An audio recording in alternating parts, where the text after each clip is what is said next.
ताहिर की कोई खबर है तुम्हें? जी, वो ईद को लेके बाबा के पहाड़ी वाले घर पर गया है। मुस्तफा! मुस्तफा! या मेरे अल्लाह,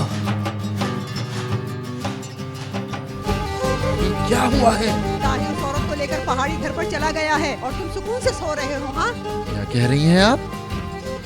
आपको कैसे पता? इसने बताया है। आसिया, भाभी क्या किया आपने? तो और क्या करूं?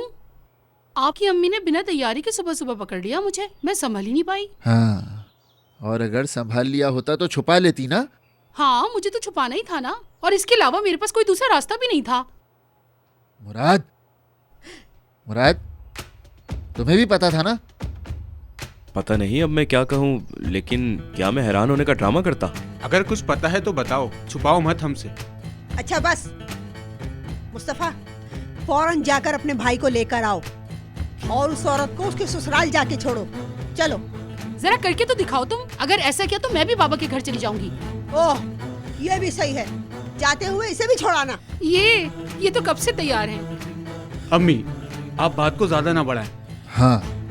बेटा, क्या तुम सब पागल हो गए हो? अदालत में कानून ने भी इस बात पर इल्जाम लगाया है।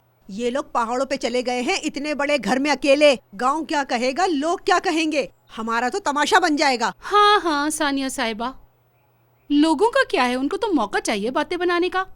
हम इस बात की क्यों फिक्र करें? आसिया, क्या? मैं जाकर वहां से उनको ला रहा हूँ, तुम तब तक चुप रहोगी। रुको जरा, मैं भी आ रही हूँ तुम्हारे साथ। मुस्तफा, उनको तुम वापस नहीं लेकर आओगे, उनको जरा सुकून लेने दो। अरे यार आसिया, कल हमने क्या बात की थी? अगर सब कुछ ऐसा ही चलता रहा तो ईद को विदात ले जाएगा, समझी? नहीं ले सकता, कहा ना। अगर मुझे मौका मिला तो मैं भी उसकी टांग पर जरूर मारूंगी। वाह आसिया, वाह। फतेह, मुराद, तुम दोनों भी जाओ। आसिया इस आधे दिमाग वाले इंसान को फौरन पागल बना लेगी। जाओ, ताहिर को लाओ। हम क्या करेंगे अम्मी? अगर वो नहीं आ रहे तो क्या जबरदस्ती उन्हें डिग्गी में डाल के लाएंगे हम? हाँ, उसको बेहोश कर दो। जो करना है करो। उसको इस घर में लेकर आओ, सिर्फ उसको।